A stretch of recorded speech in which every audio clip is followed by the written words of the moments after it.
मित्रांनो, आजच्या भागामध्ये आता पूजा वगैरे झाल्यानंतर मंजू आता बाहेर आलेली असते आणि सत्यजितसुद्धा बाहेरच आलेला असतो. आणि आता बलमाने त्या ठिकाणी फटाके वाजविण्यासाठी लहान लहान मुलांना बोलविलेलं असतं. सत्या आता मंजूकडे बघत असतो आणि बलमा आता बोलत असतो, सत्या सत्या अरे आपलं काम झालंय आता. असं बोलल्यानंतर सत्या बोलू लागतो की कोणत्या कामाबद्दल बोलतोय तू बलमा. आणि मग मंजूचं ना मागेच ना लक्ष असतं. मंजू आता बलमाकडे बघते. नक्कीच या बलमाने काहीतरी केलेलं असणार असं तिला ना वाटत असतं. म्हणून आता बलमाला ती जवळ बोलवते. बोलू लागते, बलमा इकडे ये. तर आता बलमाना मंजूच्या शेजारी जाऊन उभा राहतो आणि बोलू लागतो, काय झाले मॅडम. असं बोलल्यानंतर आता इकडे मंजू बोलू लागते की काय झाले, नाही म्हणजे खरं सांग मला बलमा, तुला कोण दिसलं होतं बरा सत्याच्या रूममध्ये घुसताना. तर आता तो बोलू लागतो, हो हो दिसलंच होतं मला, परंतु तो माणूस कोण होता ना तेच मला कळलं नाही. बरं मॅडम येतो, माझ्या जॉगिंगचा वेळ झालाय असं बोलून तो तिथून पळ काढतो. त्यानंतर बलमाता पाप्याला घेऊन त्याच्या बेडरूममध्ये येतो आणि पाप्याला तो आता बोलत असतो की पाप्या आपल्याला ना एक काम करायचं आहे. तर पाप्या बोलू लागतो की काय काम करायचं आहे, तुझं आता एकही काम मी करणार नाही आहे, कारण तू ना मला जेलमधून सोडवलं नाही आहे ना म्हणून. तर आता बलमा बोलत असतो, अरे हे काम जे आहे ना आपल्या सत्याचंच काम आहे, आपण सत्यासाठी काहीही करू शकतो. अरे आठवते दिवस ज्या वेळेस तुझ्याकडे खायलासुद्धा पैसे नव्हते. तर आता पप्या बोलू लागतो, हो बलमा तू बोल फक्त आता काय करायचं. त्यानंतर सगळा पोलीस स्टाफ जो असतो ना तो आता बाहेरच उभा असतो आणि सत्यजित त्यांना आता बोलू लागतो की आतमध्ये जेवणाची सगळी व्यवस्था आम्ही करून ठेवली आहे, तुम्ही जा बिंदास्त जेवायला. मात्र मंजू जी असते ना ही काही जेवायला जातच नाही. आता सत्यजित मंजूला सांगत असतो की हे बघा वाघमारे मॅडम प्लीज जेवायला जा तुम्ही आतमध्ये. आणि असं बोलल्यानंतर मंजू बाजूला जाऊन उभी राहते. तर भारती मॅडम तिला ना समजवत असते, मंजू अगं काय झालं आहे तुला, अगं तू अशी नव्हतीस ग. आणि तेवढ्यात ती जी आजी असते ना, जी आजीने हे जेवण बनवलेलं असतं, ती आजी आता समोरच येऊन उभी राहते. आणि आता सत्यजित बोलू लागतो की वाघमारे मॅडम मला माहिती आहे तुम्हाला असं वाटत असेल की या घरामध्ये जेवण आम्ही बनवलेलं असणार, परंतु नाही, या आजींनीच ते जेवण बनवलंय. अहो यांना तरी तुम्ही नाही बोलू नका ना, बघा खा तुम्ही. आणि मग मंजू आजीच्या हातातून जेवणाचं ताट घेते आणि बाजूला जाऊन जेवायला बसते.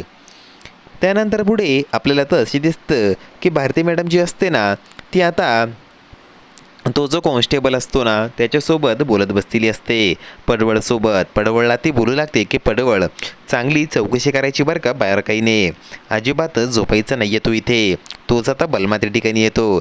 बलमाने आता सर्वांसाठी थंडी असते म्हणून ब्लँकेट आणलेला असतो आणि आता तो बोलत असतो, घ्या घ्या तुम्हा सर्वांसाठी ब्लँकेट आणलेत मी. तर भारती मॅडम बोलू लागते, आमच्या मॅडमने जर ऐकलं तर काय करायचं.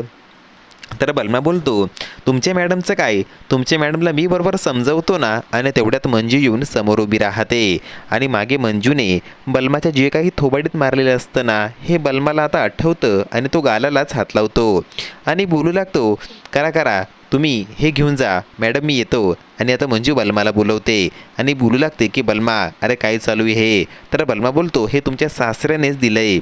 असं बोलल्यानंतर मंजू बोलते की काय. तर बलमा बोलतो, तुमच्या नाही माझ्या सासऱ्याने, घ्या वाघमारे मॅडम. आणि आता मंजू बोलत असते, मी त्याबद्दल बोलण्यासाठी तुला इथे बोलवलेलं नाही आहे.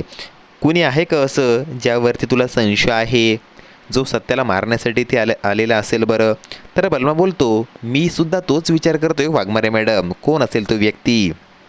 आता पडवळ जो असतो ना पडवळ फारच ना नाराज असतो. आता सत्य त्याच्याकडे जातो आणि बोलू लागतो की पडवळ तुम्ही जरा नाराज दिसताय मला. तर पडवळ बोलतो, आता हे मॅडमला कोण समजवणार बरं, अहो मला बघायला उद्या एक स्थळ येणार आहे, मी सुट्टी मागतोय मात्र मॅडम मला सुट्टीच देत नाही आहे. तर आता सत्यजित बोलू लागतो, तुम्हाला सुट्टी मिळत नाही आहे ना, तुमची सुट्टी मॅडमकडून मी काढून देणार. तर पडवळ बोलतो, पण मॅडम जर चिडल्या माझ्यावर तर काय करायचं. तर सत्य बोलतो, अहो त्याचं जाऊ द्या तुम्ही, तुम्हाला सुट्टी हवी ना तर मी बरोबर करतो.